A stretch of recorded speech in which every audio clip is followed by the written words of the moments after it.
Desde las Naciones Unidas, a los representantes de los países miembros y a todos los ciudadanos del mundo que sigan atentamente esta cumbre, buenos días. El año pasado me paré ante ustedes en esta misma asamblea y presenté una nueva orientación en política exterior para la Argentina. Sostuvimos que era imperativo un retorno a las ideas de la libertad, a los principios inmortales que sostienen la dignidad de la vida, la libertad y la propiedad de todos los individuos bajo la ley. Y la necesidad de que la cooperación internacional tenga como fin precisamente asegurarlas. Sin embargo, advertí que la ONU se había alejado de su norte en las últimas décadas. El exitoso modelo de Naciones Unidas que hablaba de la necesidad de paz sin victoria y que se fundaba en la cooperación de los Estados-nación, se vio reemplazado por un modelo de gobierno supranacional de burócratas internacionales que buscan imponerle a los ciudadanos del mundo un modo de vivir determinado. Así es como pasamos de una organización que pretendía mediar la paz entre pares a una organización que pretende decidir no solo qué debe hacer cada Estado-nación, sino también cada uno de los individuos en las distintas latitudes del planeta. Nosotros creemos en el fin original de este organismo. Creemos que existen problemas globales que requieren del diálogo y la cooperación internacional para ser resueltos. Pero para eso debemos rechazar estas extralimitaciones que a menudo acompañan a las agendas nobles. Como sostuvimos el año pasado, no acompañaremos nunca el cercenamiento de libertades individuales, comerciales, ni la violación de los derechos naturales de los ciudadanos de los Estados miembros. Y durante el último año y medio hemos votado en consecuencia. Esto lo digo a sabiendas de que muchos no comparten mis palabras, porque como siempre dije, es preferible decir una verdad incómoda que una mentira confortable. En esta línea, hoy quiero hablarles acerca de un problema específico que enfrentan todos los países modernos. Actualmente, en todo el mundo se está planteando una contradicción entre el presente y el futuro, un problema de índole política, económica y filosófica, en cuya respuesta se juega el destino de la humanidad toda. Si lo llevamos a los términos de comodidad e incomodidad que he planteado, el mundo entero parece estar estancado en el confort del presente, haciendo caso omiso a las consecuencias que esto pueda traer en el futuro. Como la incomodidad le resta voto y poder a quien lo asume, los dirigentes prefieren hacer todo lo que está a su alcance para mantener el statu quo heredado, aunque sea a costa de las consecuencias futuras. Incendian el futuro para mantener caliente el presente. Así, los estados contemporáneos han entrado en una dinámica muy compleja de revertir, en la que los incentivos tanto de la población como de los políticos apuntan a privilegiar el repartir la riqueza de hoy por sobre generar la riqueza de mañana. En todo momento, los tomadores de decisiones tienen frente a sí la decisión de o bien preservar el legado que les fue encomendado o bien destruirlo. Este legado puede ser riqueza acumulada, capacidad productiva, leyes o cualquier cosa que haga el bien común. Por lo general, si incineran su legado, si optan por la comodidad, tendrán grandes beneficios presentes, pero sufriendo costos futuros aún mayores. Si yo dispongo de un ahorro hoy, lo pierdo para mañana. Si lo mantienen por el otro lado, preservan el crecimiento y la prosperidad, tanto de sí mismos como de las generaciones futuras. Es decir, es necesario encontrar un equilibrio para que el pan de hoy no signifique hambre para mañana y así poder garantizar un incremento sostenido del bienestar, algo que los economistas llamamos crecimiento económico.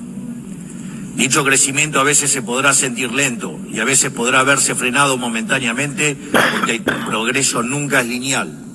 Pero es precisamente con su consistencia a largo plazo lo que ha revolucionado sistemáticamente el mundo y ha sacado a miles de millones de la pobreza. La diferencia entre crecer 0 y crecer 2% a largo plazo es la diferencia entre el estancamiento y la prosperidad. Los argentinos sabemos mucho del tema, siendo el único país de la región que no creció en los últimos 15 años. En el plano legal, la condición del crecimiento es la sacralidad de la propiedad y del libre mercado, que no es otra cosa que la libre cooperación entre pares, porque sin derecho de propiedad no hay ahorro, sin ahorro ni capacidad de intercambiarlo libremente no hay inversión, y sin inversión no hay crecimiento posible. Pero no está en el interés individual del político respetar estos principios, porque es precisamente en el agrandamiento del Estado a costa de las libertades de ciudadanos donde el político gana poder. Es así que para el político siempre será redituable sacrificar el futuro en el altar del presente, porque consumir el capital acumulado genera bienestar momentáneo y ese bienestar momentáneo genera votos. Pero a cambio está sacrificando un futuro de mayor crecimiento, haciendo que la riqueza acumulada sea cada vez menor en el tiempo. La mayor manifestación de ello es aquellos países que muestran una orgía de aumento de gasto público, ya que el Estado no crea riqueza, sino que la roba, sino que la destruye. En este esquema, el político gana poder por vía doble, se legitima democráticamente y obtiene más recursos para gastar.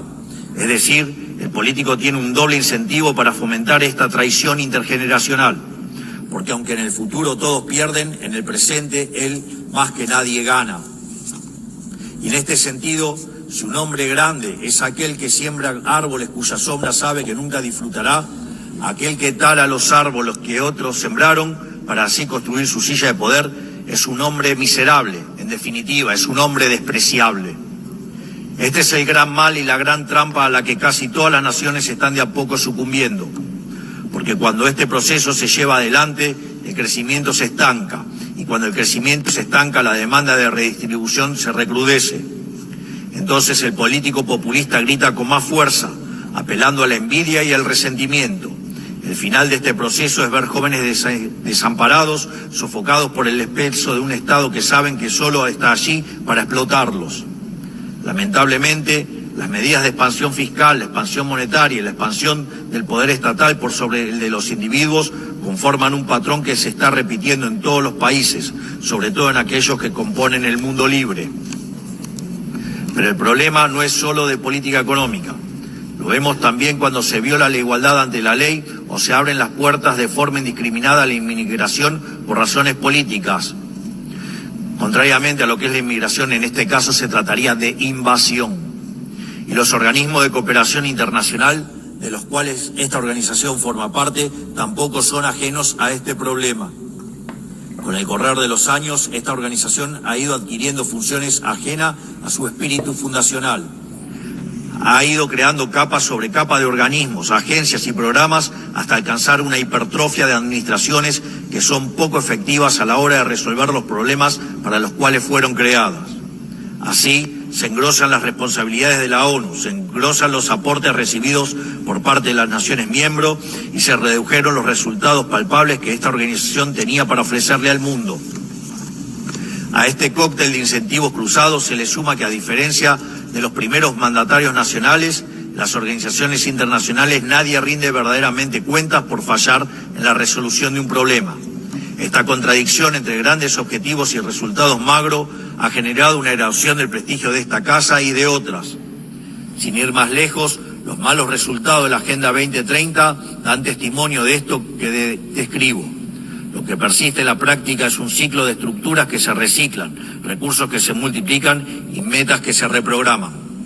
Por esta razón, la Argentina decidió en su momento apartarse de este proceso, porque veíamos en esta agenda un malgasto de recursos escasos, con fines que no compartíamos y con el efecto de distraer la atención de las dificultades reales de un mundo encaminado al estancamiento. Es mi deber advertir contra este mal porque en Argentina lo vivimos hasta su consecuencia natural. Llegamos al fin del cómodo camino al que conduce desentenderse del futuro, o sea que venimos de un futuro que para ustedes aún no ha terminado de llegar. Y quiero decirles que están a tiempo de evitarlo, porque ninguna sociedad puede sobrevivir si incendia el futuro para calentar el presente. En mi país hemos aprendido por las malas una lección muy valiosa. Durante décadas se hipotecaron flujos futuros en función de repartir stock en el presente. En 2023 llegamos finalmente al largo plazo de 100 años consecutivos de hacer las cosas mal, de pasar la cuenta de mano en mano hasta que no quedó quien la pague. Y todo eso, sumado a lo que les conté previamente, terminó quebrando a nuestro Estado. Producto de esa implosión, durante el último año y medio, tuvimos la gigante tarea de administrar la escasez extrema. Y hoy estamos por primera vez en décadas haciendo lo que hay que hacer para que el futuro sea mejor. Para lo cual, la única fórmula es hacer lo contrario a lo que se hizo en el pasado.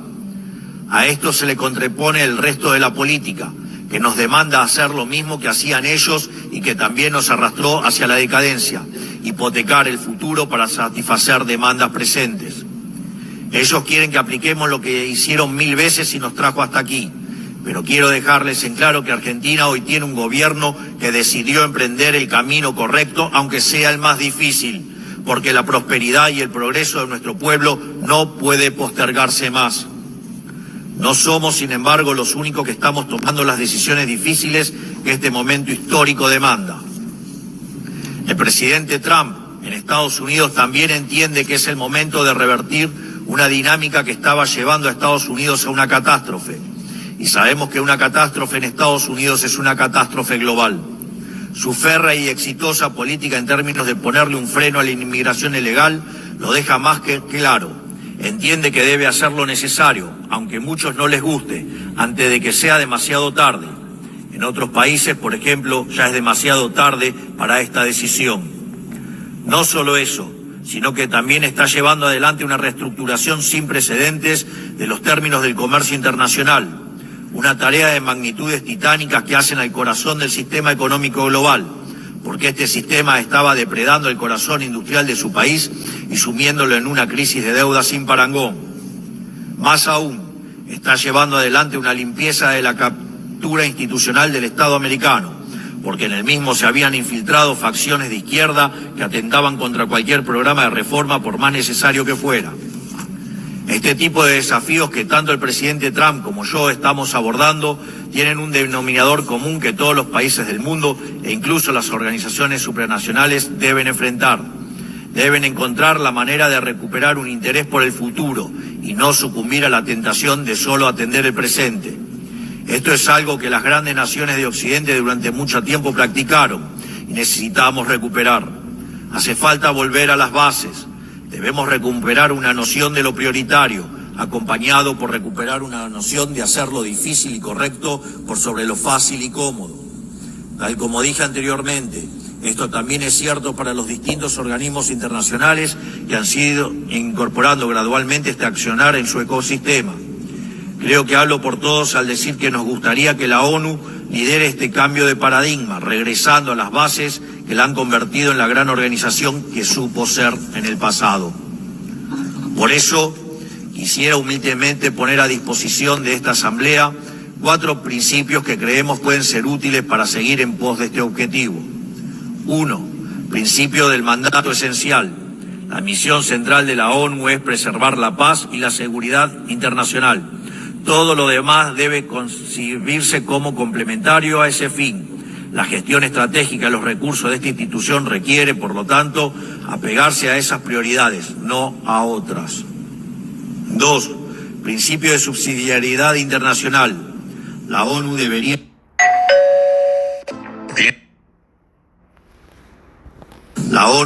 intervenir sobre un tema únicamente cuando sea evidente que el problema excede de manera demostrable las capacidades de acción nacional. En todos los demás casos corresponde devolver la iniciativa a los estados, que son quienes poseen legitimidad democrática y responden ante sus pueblos. 3. Principio de eficiencia institucional. Así como la Argentina ha iniciado un proceso de optimización del Estado, eliminando estructuras redundantes y devolviendo recursos a los contribuyentes, entendemos que la ONU necesita un camino similar. Ello implica la realización de auditorías confiables, el cierre de programas ineficaces, la consolidación de agencias únicas y un financiamiento condicionado a resultados verificables. 4. Principio de simplificación y racionalización normativa. La paz no es solo ausencia de conflicto, requiere sociedades prósperas. La cooperación internacional no debe transformarse en un obstáculo para el crecimiento económico y la generación de oportunidades. Por ello, solo debemos apoyar iniciativas que no restrinjan la capacidad de los estados de liberar sus fuerzas productivas, atraer inversión y fomentar el comercio, que son el camino más exitoso para reducir la pobreza. Creemos que estos 4 principios serían grandes valores para reencauzar esta organización, para que así pueda perdurar y traer resultados palpables en el tiempo. Para finalizar, quiero recordar 4 cuestiones sensibles y de vital importancia para la República Argentina. En primer lugar, quiero reiterar nuestro reclamo legítimo e irrenunciable sobre la soberanía de las Islas Malvinas, Georgias del Sur, Sandwich del Sur y los espacios marítimos circundantes que permanecen ocupados ilegalmente. A pesar de los 80 años que pasaron desde la creación de esta organización, situaciones coloniales como esta siguen sin ser resueltas. Por lo que invitamos al Reino Unido a reanudar las negociaciones bilaterales, de conformidad con la resolución 2065 de esta misma Asamblea General, junto con todas las resoluciones posteriores que la acompañan. En segundo lugar, quiero manifestar nuevamente mi repudio a las expresiones de violencia fundamentalista que aún existen y se propagan por el mundo. En Argentina ya sufrimos este horror con los ataques de la Embajada de Israel y la AMIA en los años 1992 y 1994 respectivamente. Por eso instamos a la comunidad internacional a fortalecer la cooperación jurídica para garantizar que las circulares rojas de Interpol sean respetadas y que los responsables de dichas atrocidades puedan comparecer ante la justicia, ayudándonos a terminar de cicatrizar esta dolorosa herida en la historia de nuestro país. Tercero, estamos asistiendo a una escalada inadmisible en la violencia política por parte de la izquierda a nivel global, violencia que en Argentina conocemos muy bien. Es inadmisible recurrir a la fuerza allí donde las razones fallan. Por eso repudiamos enfáticamente estos procedimientos que atentan contra las normas básicas de convivencia democrática. Cuarto, la situación del ciudadano argentino Nahuel Gallo, secuestrado y detenido de manera arbitraria en Venezuela sin imputación, sin asistencia legal ni consular. En palabras simples, una desaparición forzosa. Exigimos al gobierno de Venezuela su inmediata liberación y hacemos un llamado a la comunidad internacional para que acompañe este reclamo legítimo en defensa de los principios más básicos del derecho internacional y de la dignidad humana. Finalmente, reiteramos nuestra exigencia de liberación inmediata de los rehenes que aún permanecen cautivos en Gaza. Finalmente, que Dios bendiga al mundo libre, que las fuerzas del cielo nos acompañen. Muchas gracias a todos.